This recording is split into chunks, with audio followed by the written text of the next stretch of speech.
Voice of the farmers. Oh, again.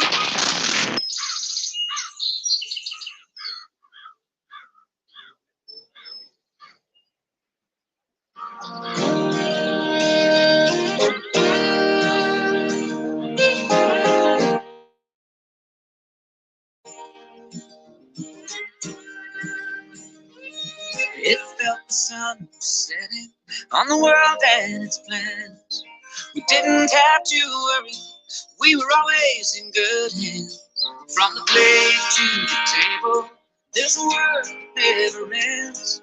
In the heart of the country, yeah, we all have some friends. Thank God for the farmers, nobody's working harder. There's no denying we rely on them to survive. Hello, everyone, and welcome to Voice of the Farmers. I am your host, Muyosola Enyola, and this is Voice of the Farmers, where we educate, celebrate, and promote farmers. And once again, on Voice of the Farmers, we have a guest, and we're going to be discussing a very interesting topic that I think everybody should be interested in. We're going to be talking about vegetables, and we know the regular vegetables that we have around, but we're going to be diving deeper into what vegetables are, the types of vegetables that we have, and many other things. Like I said, we have a guest in the studio, and I'm going to be asking him to introduce himself. Please, can you introduce yourself, please? Hello, listeners out there and viewers. My name is Emeka Christian Omunakwe. I am a farmer. I am a trainer of farmers. So I am more or less uh, an extension officer, Okay. agricultural extension officer with an agricultural company, which 99 Agricultural Assets Company Limited here It's in amazing Lagos. to have you in the studio today. Thank you. All right, so tell us a little bit of how you got into farming and training farmers. Yeah, basically for me, farming, I tell people that I can't really say at one point I started Okay. farming, but I can only trace it back to when I was 8 years old. Mm, So then I saw my mom grow food for the family. So most of our okay. vegetable supplies were gotten from the home gardens.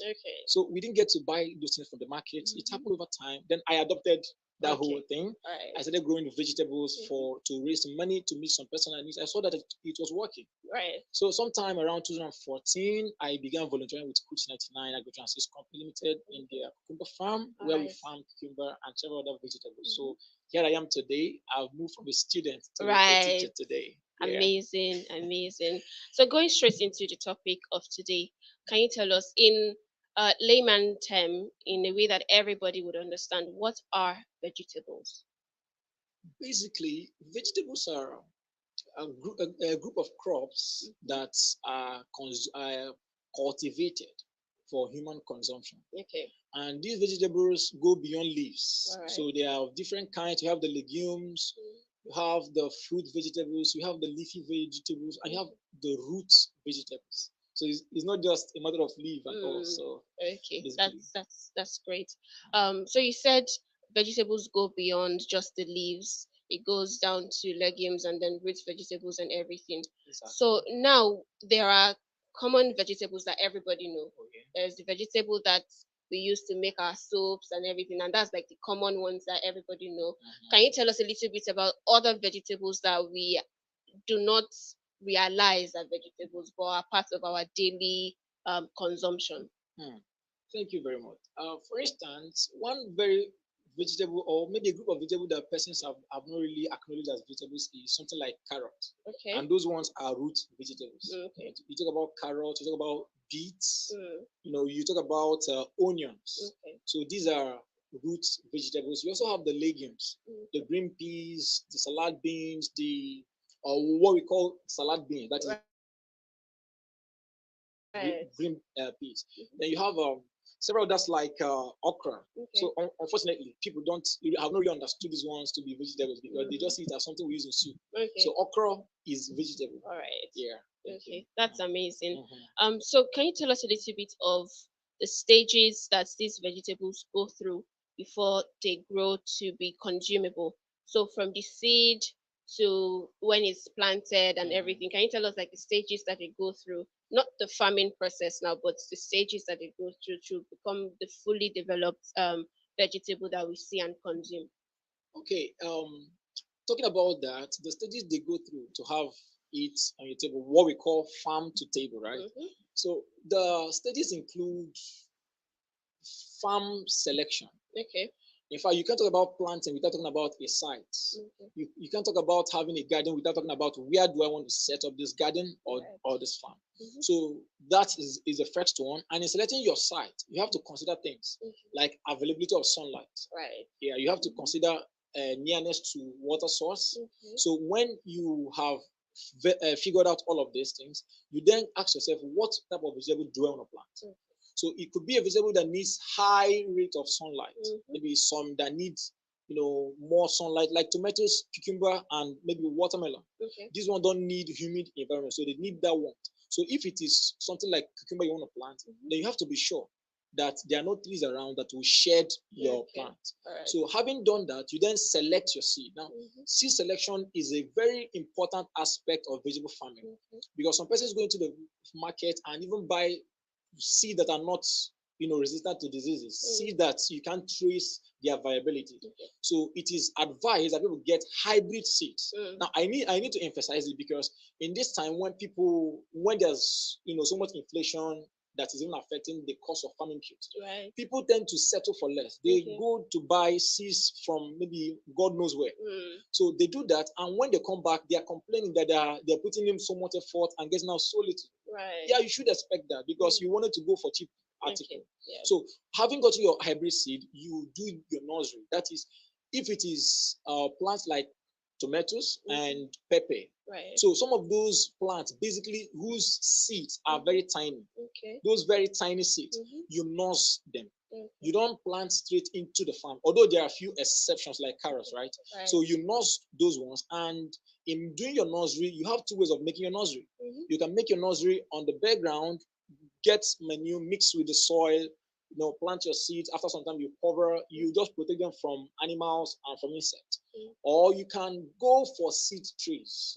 There's a modern way of doing that now. You have plastic seed trees where you need to fill in your substrate. Your substrate can be sand, it can be sawdust, it can be cocoa peat, it can be potting soil. Right. So you fill in your nursery trees and then sow your seeds. After sowing your seed for a crop like tomato or pepper, you are expected to leave them in the nursery, take care of them in the nursery between 2 weeks to 4 weeks. Okay. Then you now take to the open field. But before then, there are intermediate steps like hardening off. You bring them out into the sun. When they start getting to 2 weeks, you bring them out under the sun, early morning sun for like 2 hours, take them back inside. Then you do that for a week. Then bring into the field. And you try hard not to transplant specifically tomato and pepper on a rainy day. So you do that when you have some level of warmth in the atmosphere to avoid disease infestation. So you transplant that. After you transplant, what then follows is management post transplanting or planting management. But crops like cucumber, you can sow directly because their seeds are a bit more bigger. Talking about the other seeds, you can also sow directly. You can also talk about carrots. Carrot is among the exceptions you have when you talk about seeds that are small that you need to nurse. Their seeds are very tiny, but you must have to plant them straight into the farm because if you nurse them, you might have high level of mortality rate when you're trying to transplant them. So those are the few exceptions. After that, you talk about the farm maintenance and management, which includes weed management, pest management, scouting your farm. So vegetable is not like other strong plants like trees and other types of stronger plants. These are plants that mature within weeks. So you don't plant them and walk away. So you have to stay by. They are like babies. I tell people that even vegetables are like babies. You stay close to keep an eye on them. So you keep on scouting for pests. When you see any of them, you manage with maybe any possible way you can afford. Then you do that. After some time, for some plant that requires taking, like tomatoes, pepper,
Okay.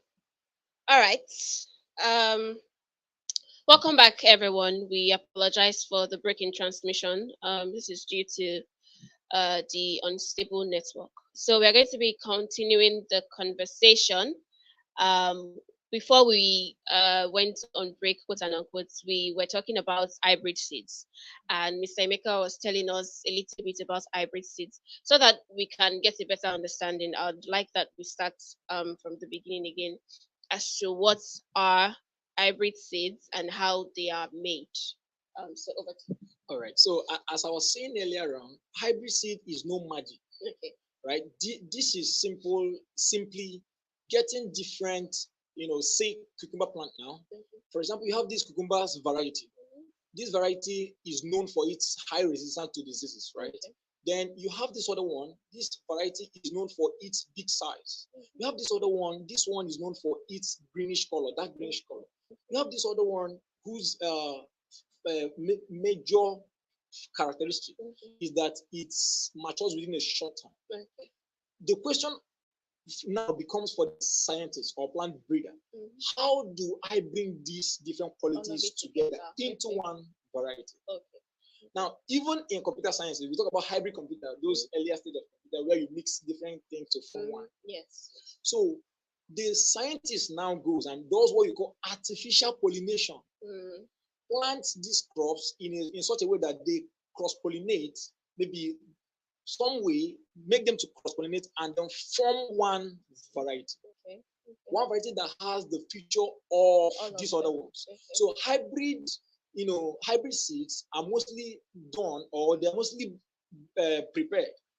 They're mostly bred to acquire desired qualities. There's no deeper science apart from what I just explained. Okay. Artificial pollination, cross-pollinating, intercropping to acquire desired features. All right. That's basically what it is about.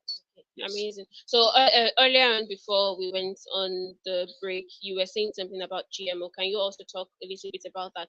Yeah, GMO goes steps ahead of hybrid seeds.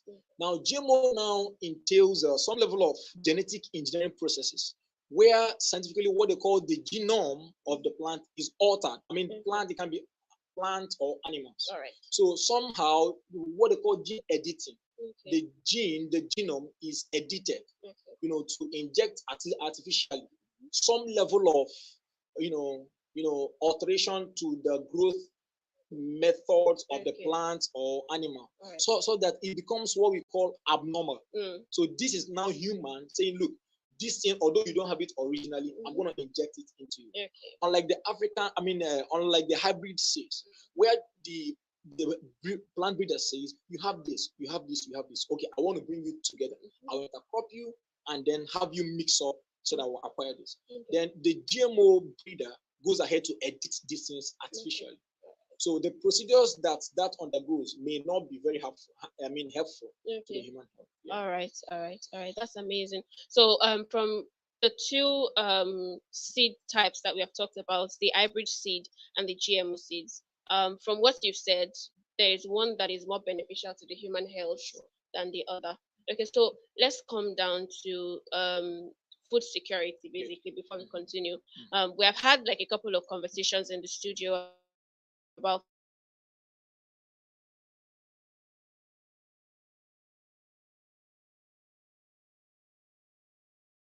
food security, lots of times a lot of conversation about the classes of. Can you tell us a little bit about why vegetables are necessary in our daily consumption? All right, thank you very much. As a matter of fact, we know from even elementary science that vegetables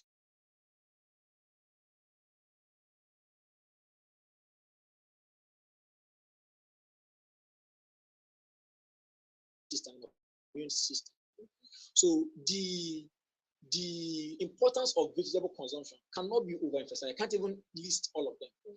But one important aspect is that it helps our body system. Take, for example, some of the health challenges we are having in our time that is very rampant in this time is because we have embraced artificial foods much more than these greens. And of course, green means life. Yes. Anytime you see green depicts life. So when we started living this green that God has given to us, and we're not embracing some other things that humans have concocted in the lab, we are bound to have the issues we're having today. So the benefit includes, there are so many, I can't even go into them. For example, plants like, red plants or fruits that are reddish in color are often believed to contain some level of carotene, which is good for the human eyes, and a whole lot of vitamin A. You talk about, for example, cucumber. We believe so much that cucumber has this soothing effect. You see somebody who always has high body temperature. By the time the person starts eating cucumber, you notice that the person's body temperature will start cooling down. So even in a hot afternoon, you will agree with me that when you eat a fruit like watermelon, there's something it does to your body system. It calms your body system. So those are one of the benefits. And then the other one is vegetables are rich in vitamin A. Many vegetables like carrots and the rest of them, they're rich in vitamin A. So almost, in fact, all the vitamins that our body system needs, vegetable provides all of them. Amazing. So you can't talk about food security without talking about balanced diet. So vegetables are those, in fact, vegetables should not be lacking in our meals, if I should just put it that way, because it helps build our immune system, which is the gate. Which kind of wards off sicknesses from coming to us. So that alone should even be, I've been to hospitals where doctors recommend vegetables to people. In fact, I've seen it happen to my mom. My mom had, protected issue with hypertension. I became so worried. Guess what I did? At the time, I was volunteering in Kuchi 99 farms where we farm cucumber. So on my way back, I'll pack a lot of cucumbers. I'll give to my mom. And the nurse was always checking. All of a sudden, the nurse said, even without drugs, her BP is normalized. So that cooling effect, there's something it does to the human body. So we can't get it wrong eating vegetables. That's all I can say. Amazing. You hear me say, thank God for the farmer.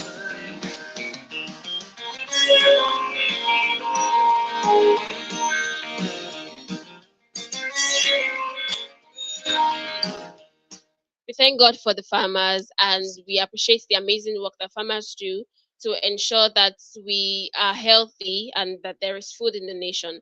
So coming back to where we started from, where we talked about the seeds and everything, now that the seed have been engineered to grow in a short period of time, produce a much better output than the regular.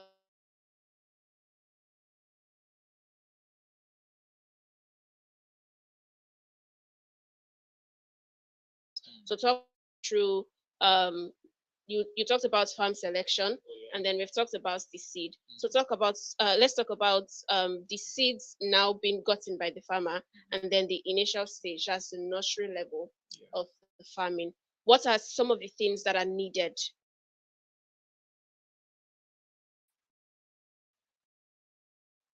to start? To start the farming process, I think I had already mentioned most of them. But talking about nursery specifically, or what you call pre-planting section of the whole farming process, you need more like a substrate. Now, if you want to start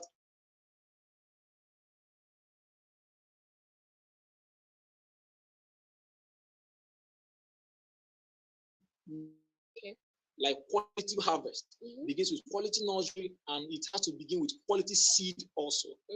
So if you have your seed, quality seed, right, then the next thing you need to focus on is your nursery. Your nursery determines to a whole extent the success of your farm project. Take, for example, some persons, if you don't manage your tomato nursery very well, you eventually have to battle with tomato diseases. So what are the ways of doing this? First, you want to use more, say, nursery trays. What you're going to do is that you get your nursery trays, then get oxide-based, based pesticides. Some kind of pesticide like Larafos Gold. Disinfect your nursery trays. So when you do that, whatever medium you want to use, maybe you want to use sand, you want to use cocoa peat, you want to use, potting soil. You also have to get those and do some level of treatment, because pathogens are everywhere, and some of these pathogens can be harmful to the plant. So you treat them by either, for some person, they fry their sand. Yeah, of course, that has its own flip side. For some other person, they bring the the soil under the sun for like 12 hours for Okay. the sun to kind of disinfect it. Then for the potting soil, some of which are already treated, you can use it straight. But for these other ones like cocoa peat and so, you have to treat it maybe by exposing to the sunlight or something. After that, you now mix in water, add some ratio of manure to that, because they also need manure, not so much. They don't need so much at that level. So you add some quantity of manure to the mixture.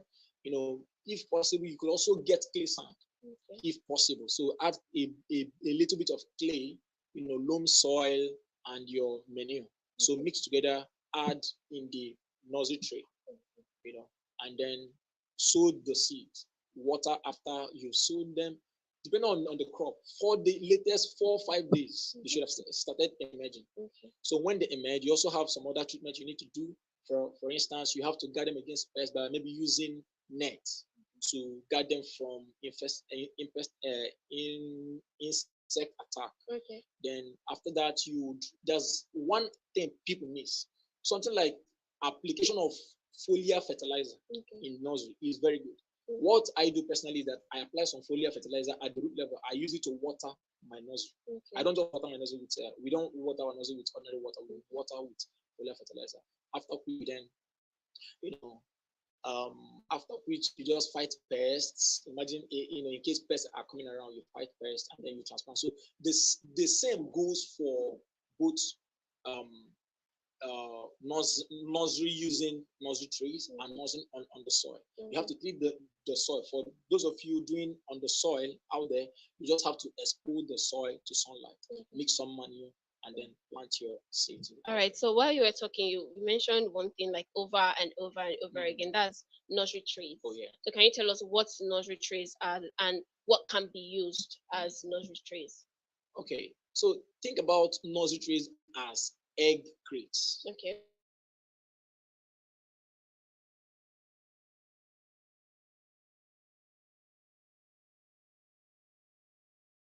The house. So in that hole is where you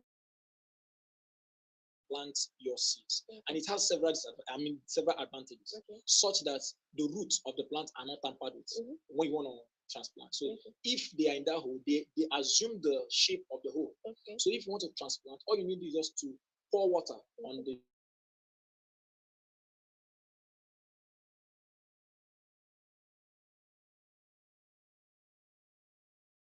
root are preserved. Okay, so for people who might not have access to these trees, what other things can they use instead of the nursery tree? Good. They can use containers,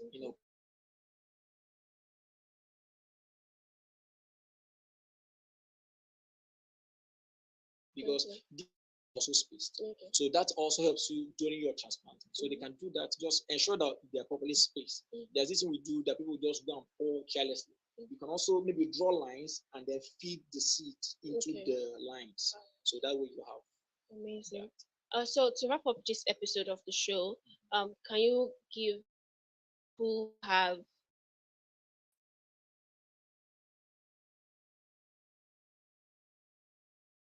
two people? Those who are already into farming, Yes, farming. And those that are interested in farming. Yeah, truly, for those who are already in vegetable farming, I must have to, thank you. I must have to applaud your effort, because these are not very easy times for vegetable farmers. Given the issue of climate change, and given the high inflation rate that has affected the cost of farming agricultural inputs.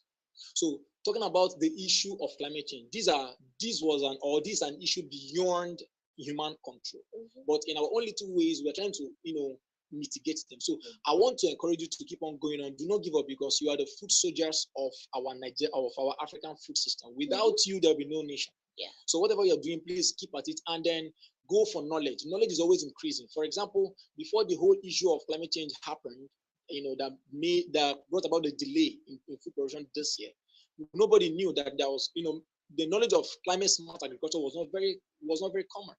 So imagine a farmer who is still doing farming the old way of doing farming without, bringing into practice this whole climate smart agricultural method. The person will be left behind. So I want to encourage those who are already in the field to please go for knowledge, improve, know what's up in the industry, and progress along that line. Okay, and then for those that are interested in farming as well. Oh yeah, those who are interested in farming, I tell you, please, you need to get involved, because the matter of food security is everybody's business. In fact, I always say that it is a business of Africans. I mean, it is the responsibility of Africans to feed Africa. We shouldn't expect other persons to come and feed us. So every hand must be on deck. Thankfully, now we have brought about urban farming methods, which includes farming in sacks, farming in buckets, no matter the space you have. So I just mentioned that you must have to have sunlight. If you have a small space in your backyard, have a garden. Even if, no matter the space, even if it is 5 stands of tomato,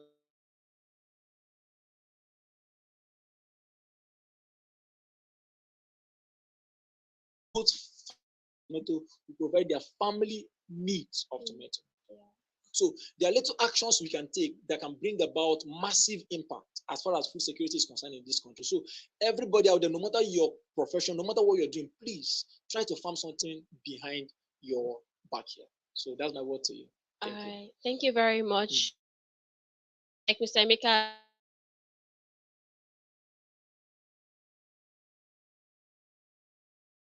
And so this is today's episode, and we are going to be bringing you more on this topic in subsequent weeks.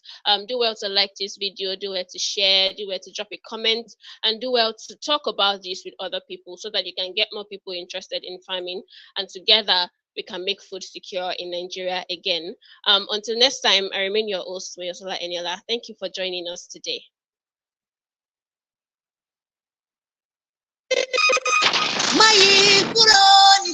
Voice of the farmers.